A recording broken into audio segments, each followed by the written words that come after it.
In addition to being a vice president at IDC, I'm also vice president at the International Academy of CIO, and recently an advisor to Deputy Prime Minister of Kazakhstan, responsible for AI and digital transformation. And we discussed with JP that I should give a bit of a flavor of digital transformation in Central Asia and use Kazakhstan as an example, the biggest and also digitally most advanced country in the region. But as you can see from this slide, that Kazakhstan is not just leading in Central Asia. We're doing pretty well globally, with being number 10 in the UN Online Services Index and 24th in UN e-Government Development Index that was released last year. Some other awards, but let me go into the substance of it and give you some examples. First of all, this is the structure and the evolution of Kazakhstani e-government, and I'm very happy that I was at the very beginning of this in 2004. Actually started early in 2002, but in 2004, that's when the first e-government concept was adopted in Kazakhstan, with a number of e-government programs following, which have created the databases and ensured the interoperability of these databases and allowed for the solutions that are being delivered to the citizens, and now leading us all the way to data-driven government and AI, which is now being the pinnacle of all e-government here in Kazakhstan. First, the e-government app, and there are two versions. One is eGov for citizens, the one you see on the left, and then eGov for businesses that you can see on the right, delivering all sorts of services. But the key for the citizens in Kazakhstan is now that you really don't need any paper forms of identification. You don't need any, you don't need anything other than your smartphone to go about your life in Kazakhstan. And when Dr. Shark just mentioned, using private sector for offloading some of the government IT services, Kazakhstan has really gone far with this by literally outsourcing the delivery of government services through private sector, primarily banks, and I'll show you some examples of that. So let's go further. As I said, in Kazakhstan, you don't need anything but your mobile phone to go about. But the back end of this, which provides all the databases connected to each other, is what allows this to work. For example, even when you need to have your passport issued to travel abroad, because not every country, no other country would accept Kazakhstani digital IDs, so you'd have to travel with a paper passport. But because of the ways the databases work together, it allows to get an actual physical paper passport in just one day. I actually recently have gone through that. I had my passport stolen in Barcelona, so when I came back to Kazakhstan and I had and I needed to get a new one, it took literally one day to go to the Government for Citizen Service Center and receive a new passport. Just a picture taken, and you get a new passport the next day. And this applies to everything. Driver's license, etc. All can be done in just one day. But again, you don't really need it in Kazakhstan because everything is in the database. So even when you're being stopped by the police, they don't actually need to see any form of identification because they can identify everything through their own tablets and etc. And the same approach we've taken with businesses. So now all sorts of government services to businesses are being rolled out through the e-government for business applications, including licenses application for government subsidies. Overall, 34 different public services are available, and if you count like the e-licenses, then that goes to over 453, as it says here. And more services are being rolled out on a regular basis. And as I said, the pinnacle of it all is the e-government AI. So this is when, based on all these databases that were created throughout the years and all the data, we're adding AI. So the e-government AI is like a front door to now over 1,000 services that are available that are using AI, and they are they already have over 300,000 users in Kazakhstan, and the population of Kazakhstan is about 20 million people right now. So this is the personal assistant that provides access to these services integrated to all the data.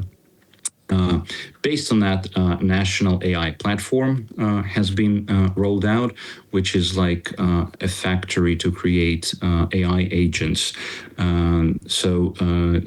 First of all, the government itself is using it, and different ministries are using it to create different services.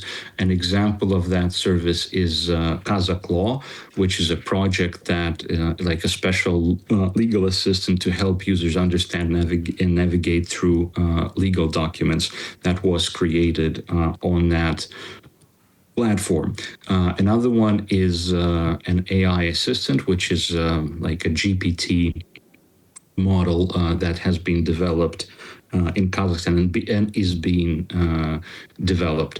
But it is integrated with all the government services, development institutions, and private sector. And the aim is for it to become a universal digital assistance for citizens, businesses, and government that provides, convenience and improved efficiency.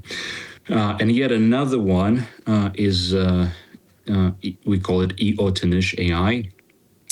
It's based on a platform for government to citizen interaction with AI added to it. So this is like a one-stop service for citizens where they can come and request and interact with the government, and already over 15 government bodies are using this, and by the next year probably all of them will be covered by this AI enabled request assistance for the citizens to interact with the government.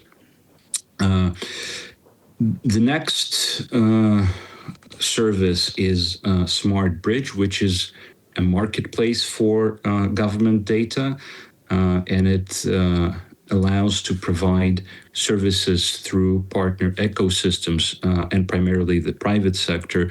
And this is what I said at the beginning, referencing Dr. Shark's presentation. This has started during the COVID era, where the government simply could not handle all the requests through its digital platforms and tools. And we had to react quickly, and we thought, well, how do we do it? And the then Minister of Digital Development sat down with one of the banks in Kazakhstan, and they discussed what can be done. And essentially, the idea is to use the front end of the private sector partner bank, in this case, with all its technological capabilities, to provide government services in a more efficient and user-friendly way, because the private sector bank in this case can always afford much better designers, much better technicians, much better and more expensive programmers that can help the government, which usually cannot afford such an expensive workforce, to make these services better and more user-friendly and deliver them through their own platform, taking all the extra usage load, while the government is only providing the back end for these transactions. And this really has taken off really well.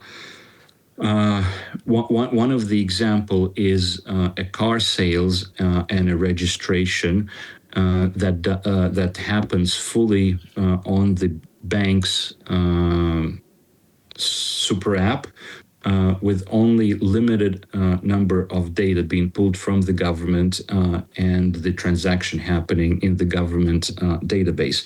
Now the process takes less than 5 minutes for the full car sale, including the transfer of title, ownership, the new license plate if necessary, etc. And it's all done 100% digitally without visiting any of the government offices. But since then, with a different bank, they have taken this further and launched a 24-hour mortgage and real estate buying service. So in 24 hours or less, you can sell, for example, an apartment and obtain a mortgage and have the money dispersed to the seller, with the full transaction happening on a bank's super app, with obviously the government being on the bank end. And that's quite an accomplishment, and we haven't really seen anything like this anywhere in the world at this stage. Something that the e-notary system is something that allowed the mortgage online mortgage app to work, because in Kazakhstan, in order to do a transaction with an apartment, you need to visit a notary.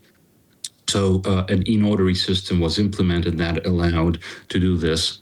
So now almost 5,000 notaries are on the system, and they're providing more and more integration with different government databases, allowing for more and more notarizations to take place using an online system.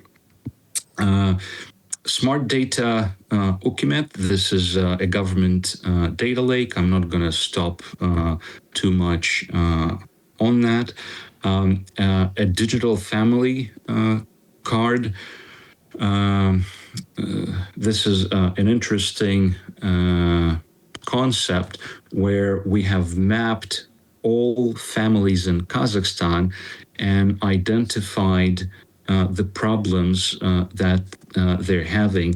And this is a combination of big data, analytics, AI, and this is allowing support to the families that require it, and classifying the families from A to E depending on the different assessment criteria you have listed here, allowing for targeted support. So over 6 million families have been put in the system, and the government can help any family that is requiring this. And this is now being rolled out to the mayor's offices nationwide at this stage through pilots with, I think, 5 regions, but soon to cover all of Kazakhstan. But this also provides a tremendous amount of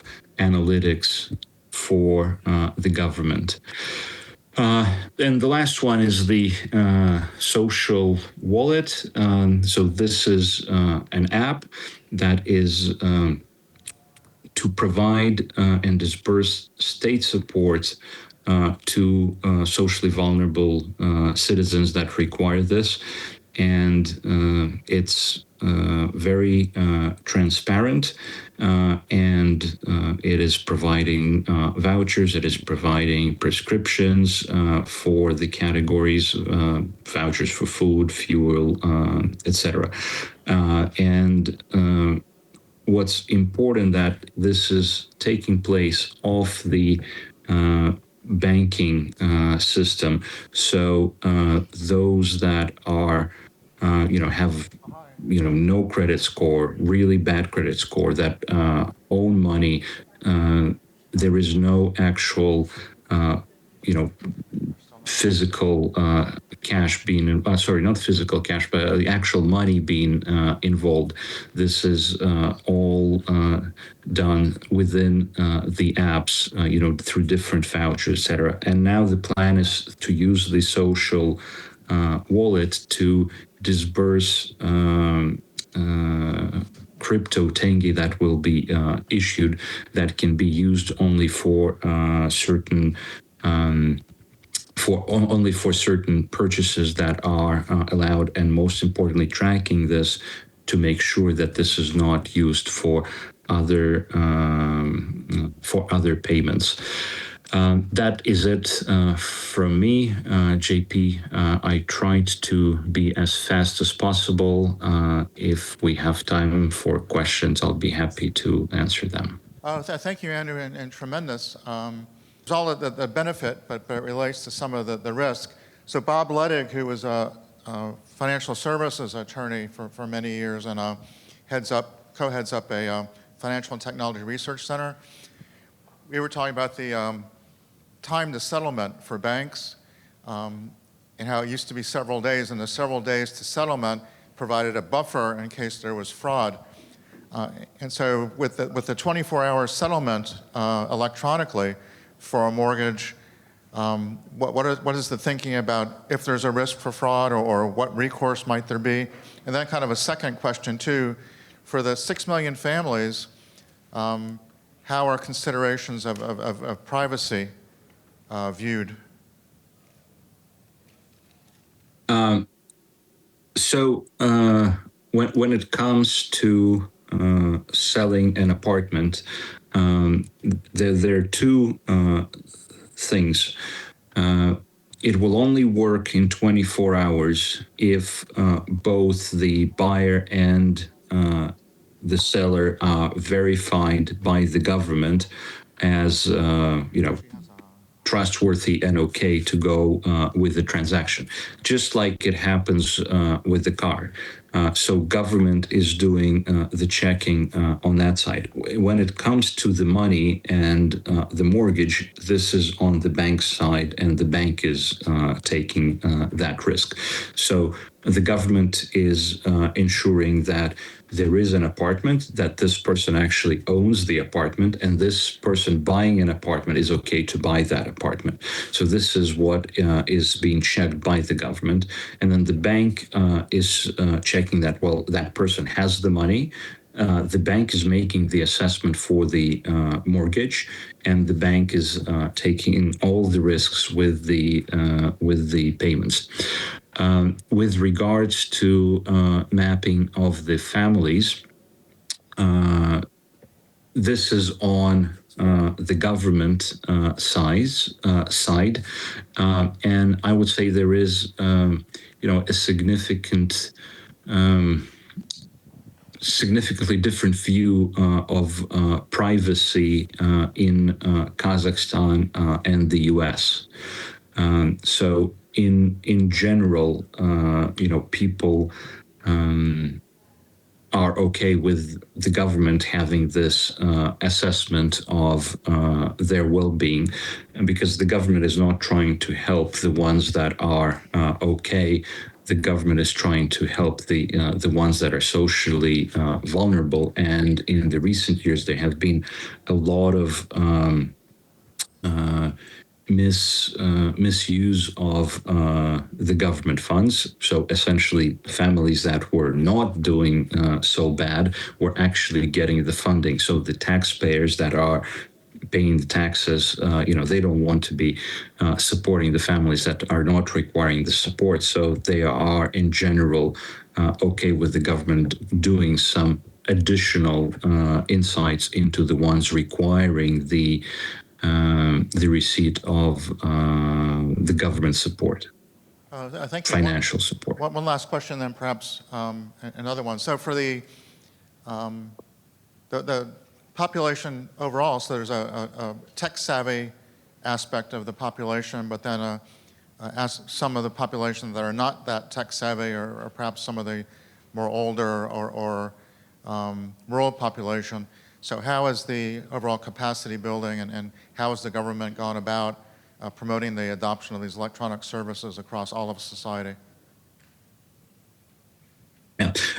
So first of all, before all of these electronic services started the rollout, nationwide rollout, all the digital transformation was happening in the back end, and the services were provided through government for citizens service centers. So the population has gotten used to use these services by going to the government for citizens offices.